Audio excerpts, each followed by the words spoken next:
Good day mga guys, mga kasuki. Ang gagawin ko ngayon ay isang Seiko 5. Ayan, Seiko 5 automatic.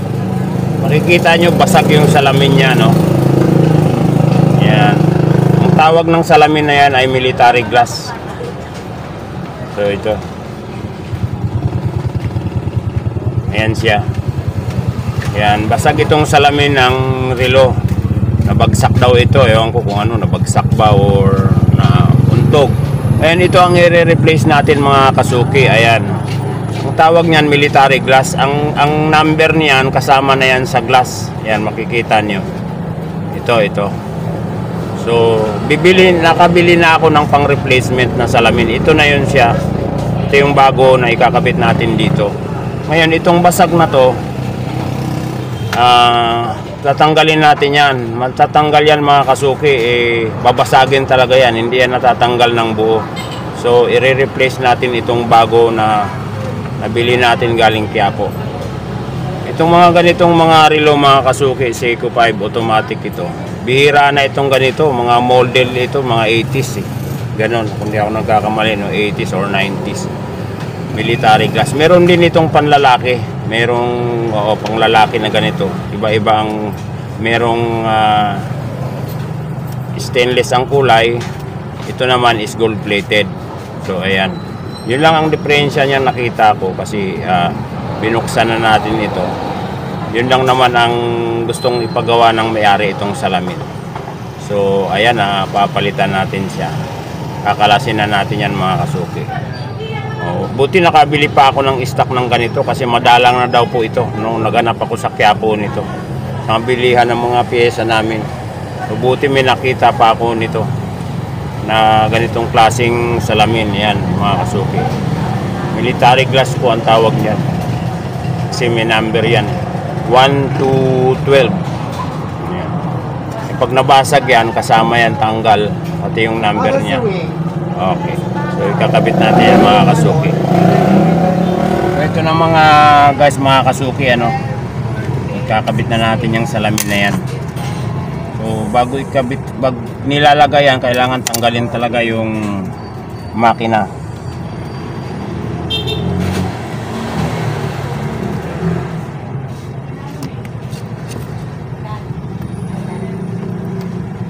Ayan.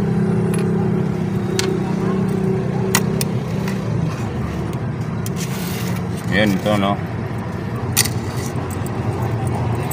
Yan, kita nyo na Yan. Hindi po ito natatanggal ng buo, na itutulak lang siya. Talagang babasagin talaga natin yan para matanggal siya. Yan mga kasuki.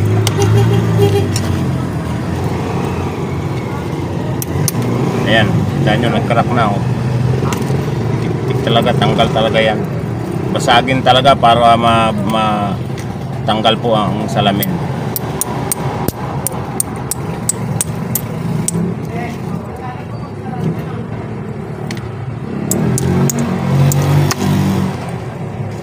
Ayan mga kasuki, ayan.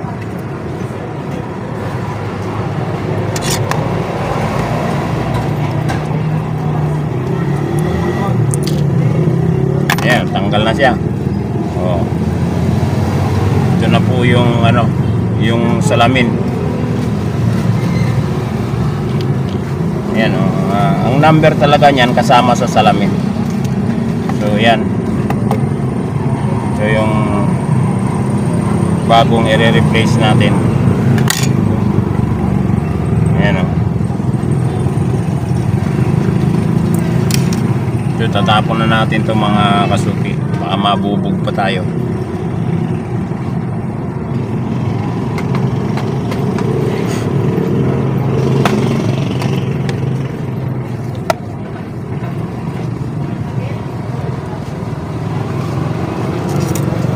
Tapos yan, lilinisin muna natin itong palibot, baka para walang maiwang mga tira-tirang mga bubog.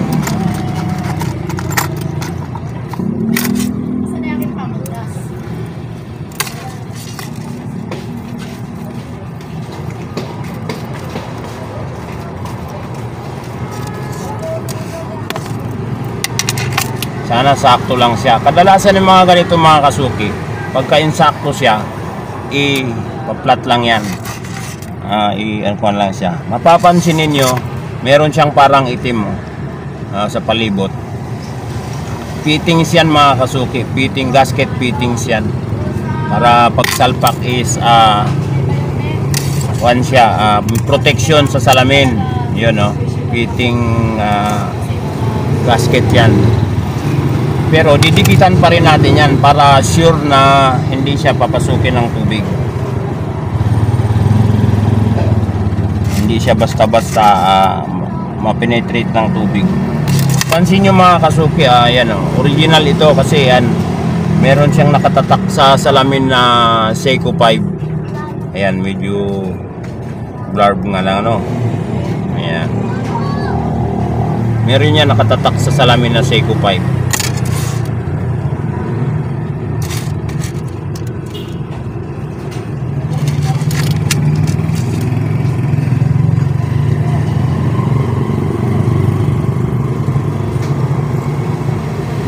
Ayun, medyo masikip ng konti. Pagka ganito ka mga kasuki, medyo masikip ng konti, huwag nating ipipilit kasi baka mabasag. Ang gagawin na ko ay ililihain ko yan ng konti para pasok talaga siya. Ayan, para maging sakto.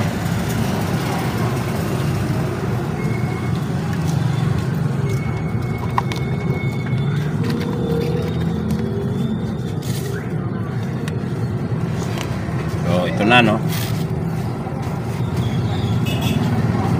mga kasuki, yung hindi pa masyadong sanay o alam gumawa nito, huwag niyo pong susubukan kasi baka lalo pong masira.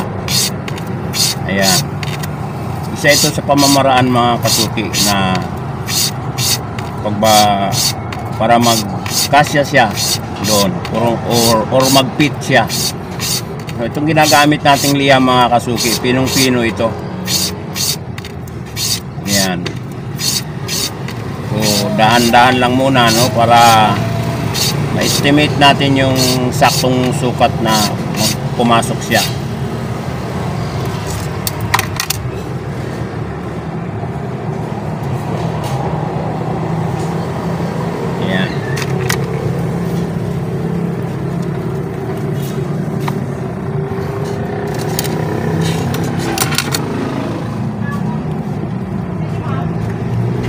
Yan. Pag rest natin, kailangan sa pantay siya na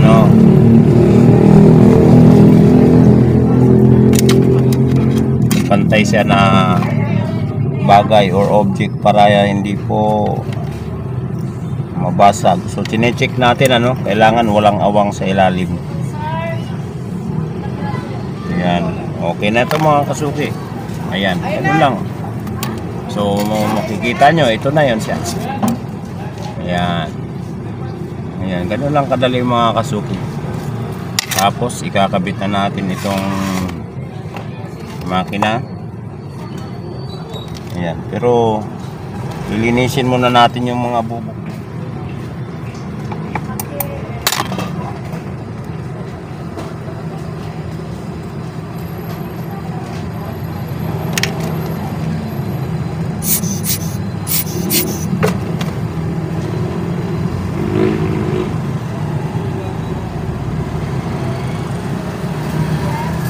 Yan, makita nyo, nakikita ko mga kasuki, maraming siya mga maninipis na mga bubog.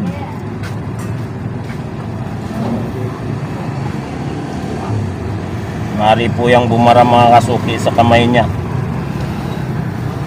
makakasagabal sa pag-ikot ng kanyang oras o sa mga kamay.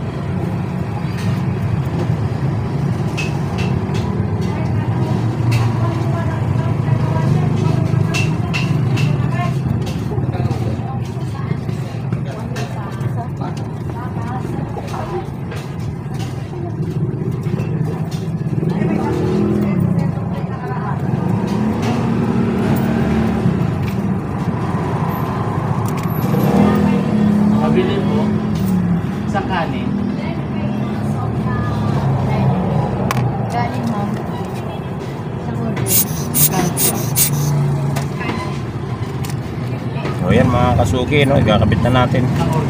Okay na siya. Mahal na bigas. Ayan. Mahal na bigas. Linisin na lang muna natin bago natin ikabit ang camera, ang relo. So ito na mga guys, mga kasuki, no, naikabit na natin. Ang gagawin natin, naikabit na natin yung salamin. Lalagyan ko ng dikit yung palibot para hindi siya basta-basta maka-absorb ng tubig papasok sa loob. Kumbaga proteksyon. Yan. So ito, ayan, nilalagyan natin ng dikit para ano po ito, hindi basta-basta pasukin ng tubig sa loob. Kasi ang tubig po mahanap talaga ng butas yan, or talagang nagpe-penetrate yan, lalo na't walang dikit siya. So nilalagyan talaga natin ng ng dikit yung palibot ng salamin. Yan mga kasuki. So yan, no.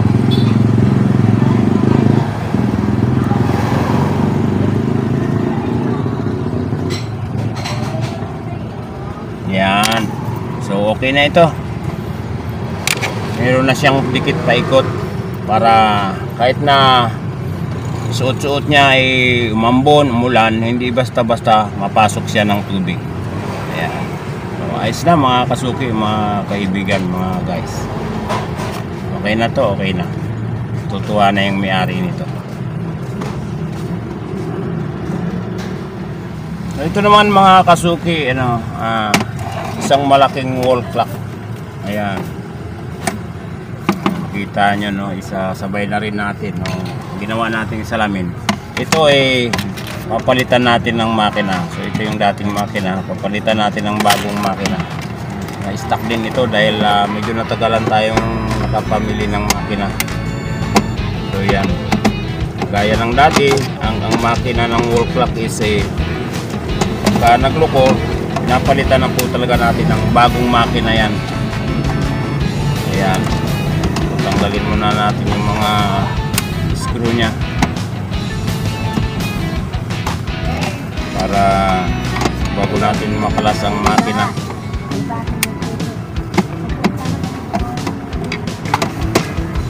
Ayan, isa-isa natin tinatanggal ang mga screw nya mga kasuki.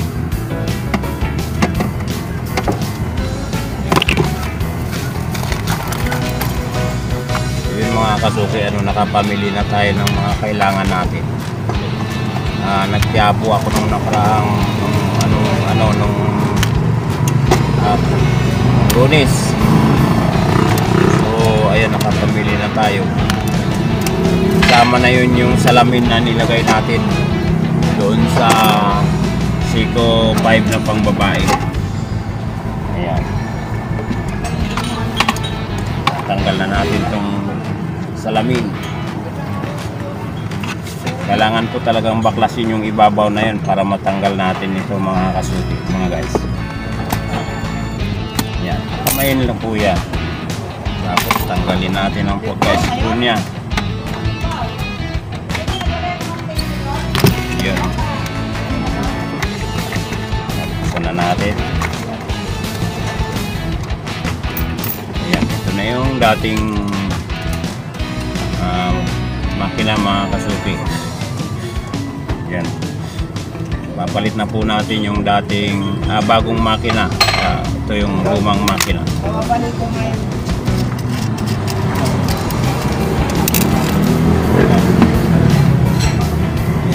Naspo muna.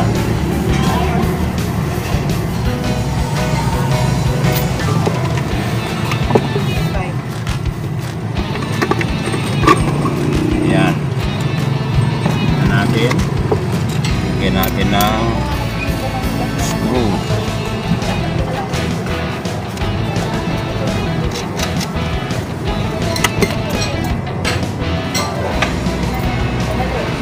Sana magkasya itong dating kamay. Pagka hindi po nagkasya mga kasuki, Yun, okay.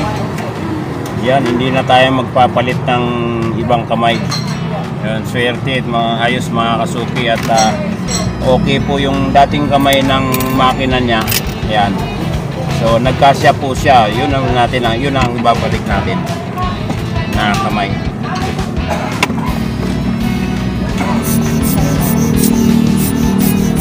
Baga parang walang nagbago. Yung makina lang ang pinalitan natin.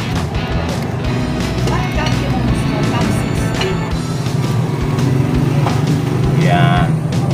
Set natin ang alas 12. Pero malamang ang seconds nito mga kasuki hindi kasya. Magpapalit talaga tayo ng second hands. Yun. Pero try natin baka mumba pa siya. Sakto rin. Yan. Hindi na tayo nagpalit ng mga kamay. Yung mga dating kamay pa rin yung nagamit natin mga kasuki. Yun. Ngayon, try natin, lagyan natin ng bagong battery. Yan. Siguraduhin natin hindi sumasayad ang kanyang mga kamay sa isa't isa. Upang hindi po magbara. Yan. Kaya ng battery.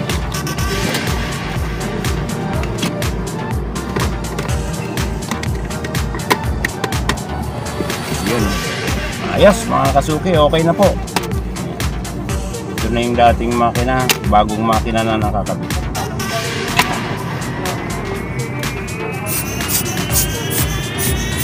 Bugahan natin, tanggalin ang alikabok yan. At ikakabit na natin ang kanyang salamin, ang harap ng relo, ng wall cap. Ayan, lilinisin po muna natin itong kanyang salamin para maaliwalas tingnan.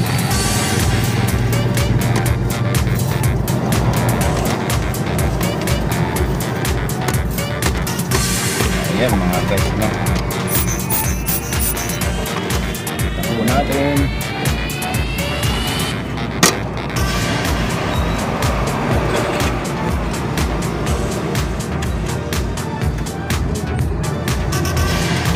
Yan.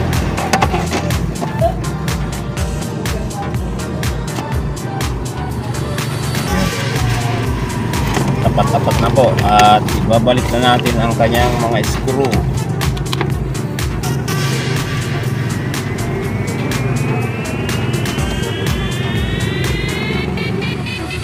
Tama mga kasuki, nakita ko yung may-ari nito nandyan at ibabalik na natin sa kanya.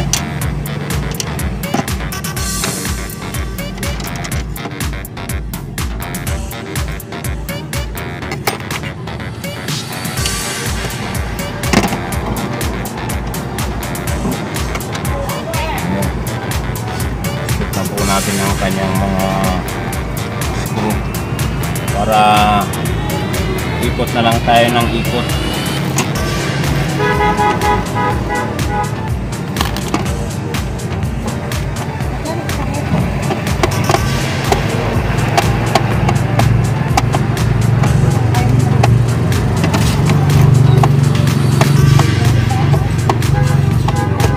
Kano ba? Ha?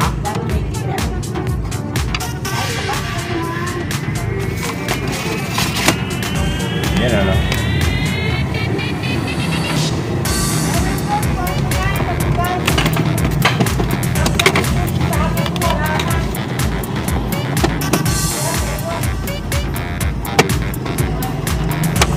tuloy muna natin. Ayan, okay na siya. Bago natin ikabit lahat ng mga screw niya para hindi po tayo pabalik-balik ng ating paggawa.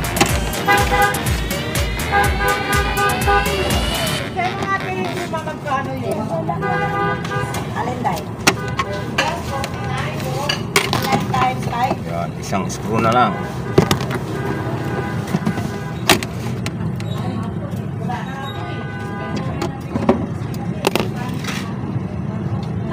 Pasuyo ko. Kayo magkala ko lagi mo cheese.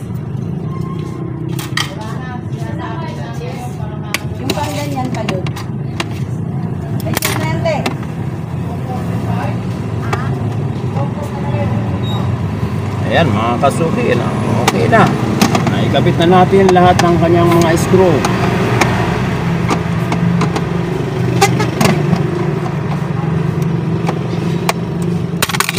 Ayan.